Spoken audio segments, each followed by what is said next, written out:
amazing school leader, Master Teacher Luz H. Mazon. Ma'am.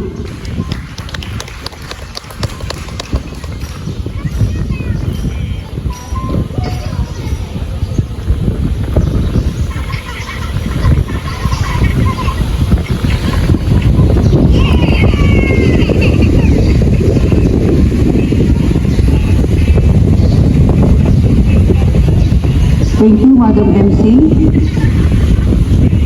To our PTA President, Mrs. Gretchen Corpus, fellow teachers, parents, dear completers, friends, ladies and gentlemen, and also the mother of our esteemed guests, Ma'am, and the sister, my former pupil, who's also an outstanding and academic awardee during her elementary years, Miss Angeline Rivera. Ay, Angeline, kasi kamukha niya si Angeline. Rochelle Rivera, good morning.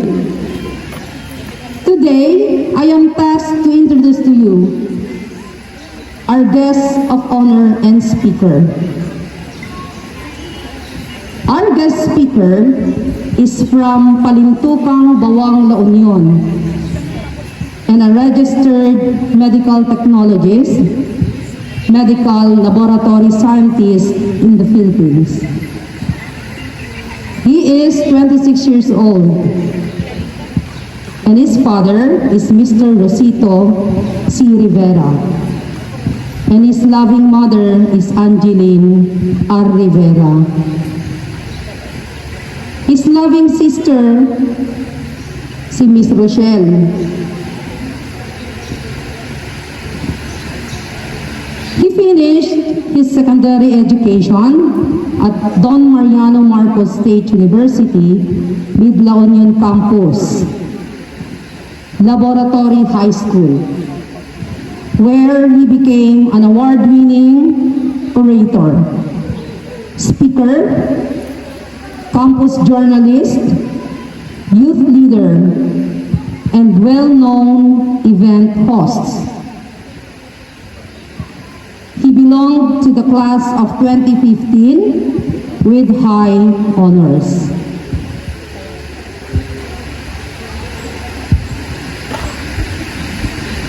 In the year 2014, he was a regional qualifier for Regional Schools Press Conference in Bantay, Ilocos Sur. And on that year also, he was a division qualifier and champion, an HIV/AIDS awareness oratorical contest in San Fernando City, La Union. He finished his tertiary education at Norma Colleges, class of 2019, with Bachelor in Medical Laboratory Science as Dean's Lister and multi-awarded youth leader and speaker. In the year 2015, he was also a national qualifier on the 7th ES Olympics International Speech Contest at Baguio City. He is also the president of the Department of Medical Laboratory Science in the year 2017 and 2018, and president Rotaract Club of Lorma in the year 2018 and 2019.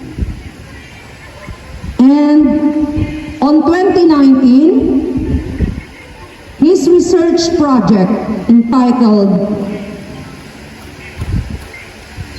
also at thesis, the current status of water quality in Barangay Cadaclan, San Fernando City, La Union, its physical and microbiological characteristics, was accepted in Japan. He practiced his clinical internship at Norma Medical Center Department of Clinical and Anatomical Laboratories last 2019-2020, and he belongs to the top performing interns of 2019. He was a former blood service phlebotomist and volunteer at Philippine Red Cross, San Fernando City, La Union. He passed the Philippine licensure examination for medical technologies last March 2021. He started his practice as medical technologist at Lorma Medical Center as General Medical Technologist and Blood Bank Medical Technologist from 2021 until May 2022, specializing in clinical chemistry, immunology, serology, blood banking, and transfusion medicine. Earlier this year, he was offered the HIV and transfusion transmittable infection training at Research Institute for Tropical Medicine. He is also one of the most requested and invited guests.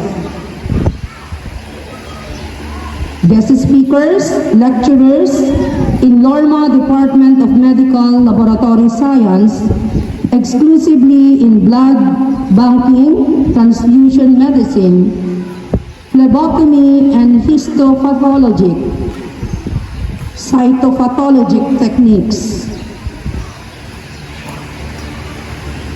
He was affiliated with Philippine Association for Medical Technologies, or what we call the PAMET, from 2021 up to the present. He is currently preparing for an international examination for medical laboratory scientists.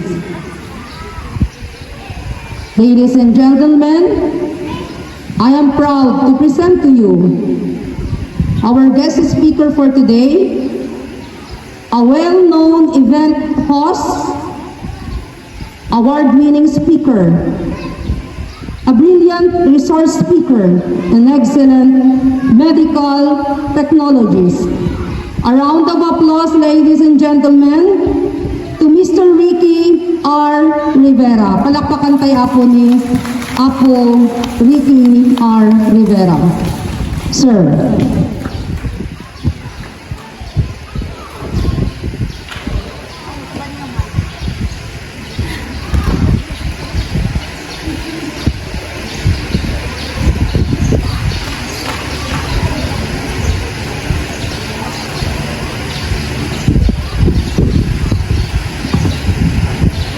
To the officer in charge of the Office of the Principal of Bawanta Elementary School, Ma'am Luz Mason, to the teaching force, to the 62 young graduates, together with the proud parents and guardians, other guests, ladies and gentlemen, good morning.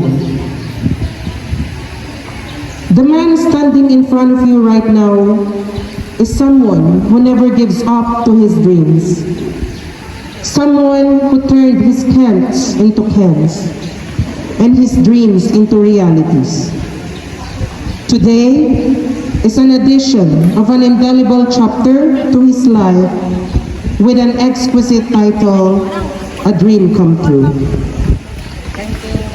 It has been a decade and one since I graduated from this institution that continuously develop and produce national to international class of professionals, from nurses, lawyers, teachers, doctors, engineers, criminologists, and just like me, a medical laboratory scientist, and many more professions who are all proud products of this elementary school.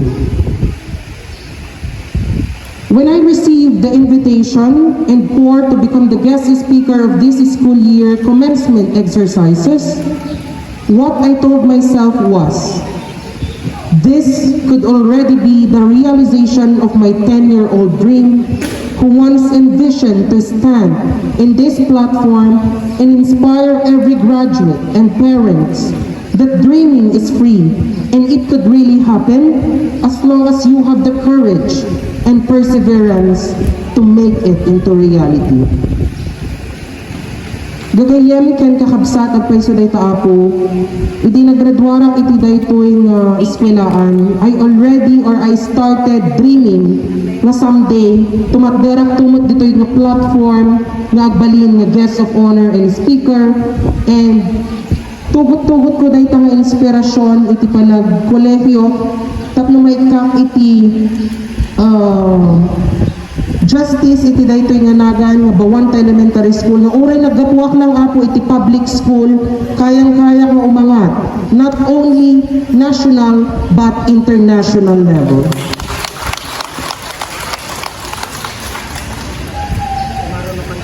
Tagta dagiti nga ubing, there are 62. Hantay nga mo apo baka may isa kadakwada wenno amin da kat agbalin to nga well-known professionals, just like what I told a while back.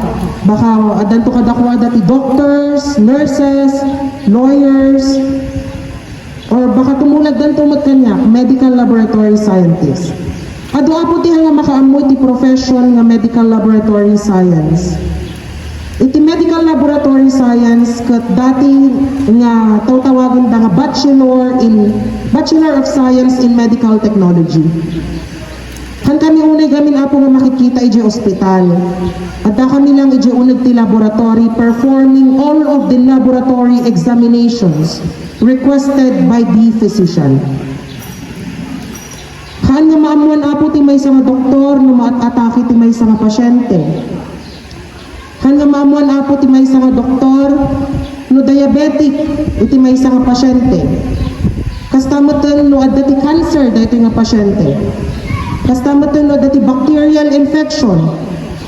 Aging gana iti panag-transfuse iti dara no ti may nga pasyente kat agkasapulan ti dara. Si kami amin apo ti mangtrab-trabaho dayta. Isbo takki dara tupra aminan apo nga body fluids tayo iggaman mi iti laboratory. Ngawan unay iti makaammo iti daytoy nga profession. Ngam iti simangbay iti COVID pandemic nagboom apo iti medical laboratory science. Apay kit din. Gamin iti may isang medtech apo si kami iti first line of defense iti nagadda iti COVID. Si kami apo ti agswaswab. Si kami apo ti agtetes no positive wenno negative iti may isang pasyente iti COVID. Uray na tay apo, iswaswab mi. Si kami ti manglukat di freezer.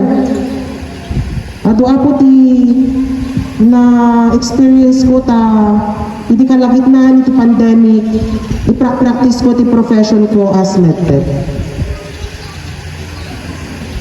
Today is a celebration of hope to these young children who will be the torch bearers which symbolize the light and hope of tomorrow. We are fortunate this day that we have the chance to celebrate these momentous graduation rites amidst the difficulties brought by the COVID pandemic. In the past 2 years, this existing deadly virus has ruined most of the once-in-a-lifetime events of our lives, including graduations. Just like you graduates, I also graduated wearing my face mask and with strict implementation of COVID-19 protocols that we can't even have to do handshakes. We only have limited pictorial shoots, and sad to say, we only had a streamed graduation ceremonies via YouTube. Nagasat tayo tataapo ta after 2 years, dagito nga young graduates kadwa dati parents dangay muli dito stage. Idi siya apo tinaggraduar on my tertiary education. May sa oras lang naikan kami lang iti minutes nga ag-prepare for the pictorial to think nga From kinder, aging gana college, nagrigata, ngam dumano ni ti graduation mo, dinadaan laang iti COVID pandemic. Naggraduara ka po nga binuyak laang di bagbagit, ijay laptop through YouTube. I am genuinely honored to speak in front of you all today with my enthusiasm to see my former mentors, who will always have a very special place in my heart, and also to extend my warmest congratulations to all of the proud parents and guardians to these young children. I salute my mentors, taga po kada kayo apo, nagbalinak na mabigbig na speaker, orator, and events host. In this institution, I was honed to be that kind of man. My message to the parents and guardians is that this is just the beginning of honing your child to dream what they want to become in the future. Whatever it is, your main role as parent and guardians is to be by their side, always ready to support them, even how hard it would be along the way. Always remember that still, the best foundation is the support system and love coming from you, my dear parents, family members, and guardians. Rugrugilaon da ito'y apo, adupay ti pagdalanan, dagiti anak yo, nga magtupad ka dagiti arapakda. Tatain baga, the best foundation kat si kayo to support them to whatever they want to become in the future. Always remember that along the way in achieving their dreams, there will be haters, doubters, and non-believers. And your primary role is to boost your child and make them believe that they can do everything when they give it their best and prove these non-believers wrong. There is this one popular Bible verse which I firmly believe the source of strength and hope of every dreamer, and also my favorite one. In the book of Jeremiah chapter 29 verse 11, it says there, "For I know the plans that I have for you, plans to prosper you and not to harm you, plans that will give you hope and a future." I strongly believe that this verse is the best verse to relate this year's graduation theme, graduate ng K-12, masigasig sa mga pangarap at matatag sa mga pagsubok. God knows what the best is for us. His plans will never fail us because it is righteous.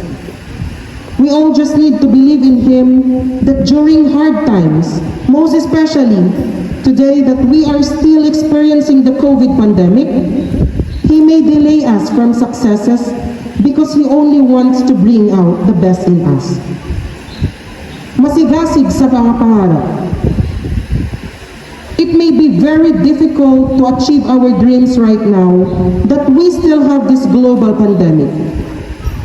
But our dream is our hope for a better and brighter tomorrow. I-encourage you, apo, dagiti anak yo, nga ag-dream da laang, han nga dakas apo ti agpangarap. Gamin, day joy nga dream da, no natupad danton, ito na itad ni apon, day ta nga dream da. Isudan to apo, iti best nga da kanya yo, best asset yo. And I know that you will be proud. You will be the proudest. Ito no na itong paldan dagitang arap-apo. Always remember that we cannot see a bright tomorrow if we don't experience the feeling of coming from dark happenings of yesterday and today. It is sad to think that it is really a part of our life. But what matters is the bright side of it that leaves us lesson. Just like this COVID pandemic, it taught us to give importance to every second of time, to embrace the good and let go of the bad. to give more time to our loved ones, and most especially, to give the best of you can to everything you do. Gamin apuhan tayo nga igam iti oras. So as long as you can, ibagayo kadagita anak nyo to start dreaming now and to start working for that dream to make it into reality.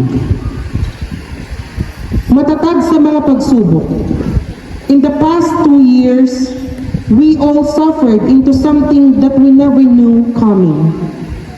Everything froze, and everyone got anxious that anytime we may have this deadly virus and also be a carrier. Agpaiso day ta apo. Imbagak di balay trabaho nga kahit ko ti sumina ti balay apo ta super exposed iti deadly virus. Kung na ti pamilya, one for all for one. Lumatamaan ka, willing kami mo't nga matamaan ko na ka. Gapuanan tahan tayo nga makikita iti daytoy nga kalaban. Kat isumot ako ti kinayat ko, sumot ti kinayat ko nga profesyon, suwawan maramida. There are a lot of strange feelings all these years. But look at we now. Matatag ikaw. We survived, and we are all gathered here today celebrating graduation. Always remember that whatever obstacle we may face, and it may come along the way, as long as we have a strong mind and brave heart, it will never hinder our progress. To end this message, I will leave inspiring words that goes this way. Your life is your message to the world. Make sure it is inspiring. I hope that this talk of mine today inspired you, especially to the proud parents, to tell your child not just to be good or not just to be better, but to be the best that they can. We only live once. That is why we need to be the best, because once yesterday becomes a memory and you regret of not giving your best, you will end up holding back to your own insecurities.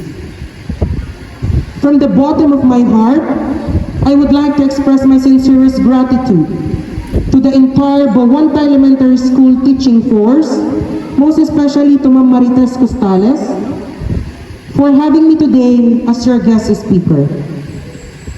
This is one of my greatest dreams, and I thank you all because you make it into reality.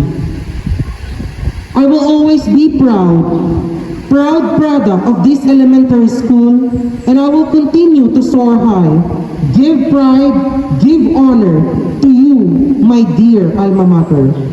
Ladies and gentlemen, one of Bawanta Elementary's pride, yours truly, a medical laboratory scientist. Thank you, God bless, and mabuhay. Congratulations to all of the graduates and to the proud parents.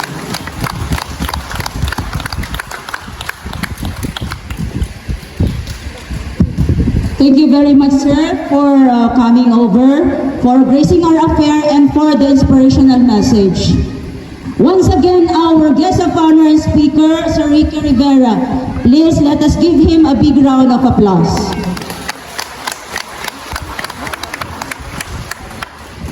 Sir, please, sir, remain on stage for the certificate of recognition.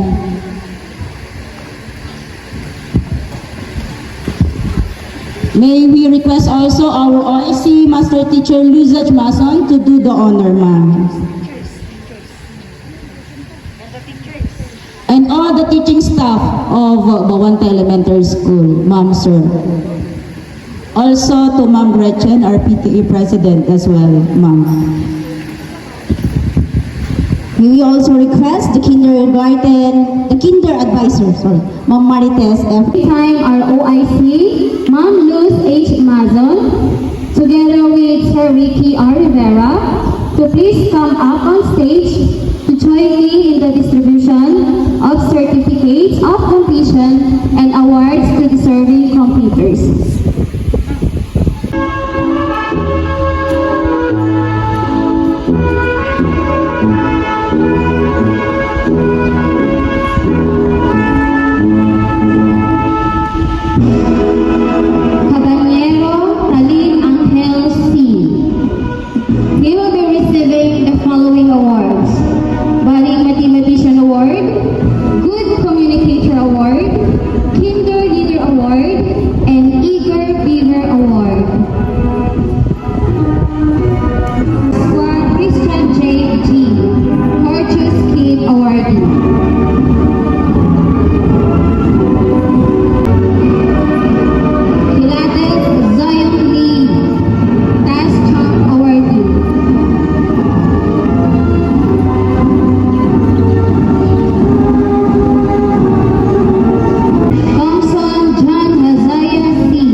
Distinguished and invaluable service rendered as guest of honor and speaker during the moving up ceremony of Bawanta Elementary School with the team K-12 graduates pursuing dreams and fostering resilience in the face of adversity, thereby contributing immeasurably to the prestige and success of the occasion. Given this 4th day of July in the year of the Lord 2022, signed by our Master Teacher 2 and at the same time OIC, Luz H. Mason, and our Public Schools District Supervisor, Dr. Henry M. Ledda.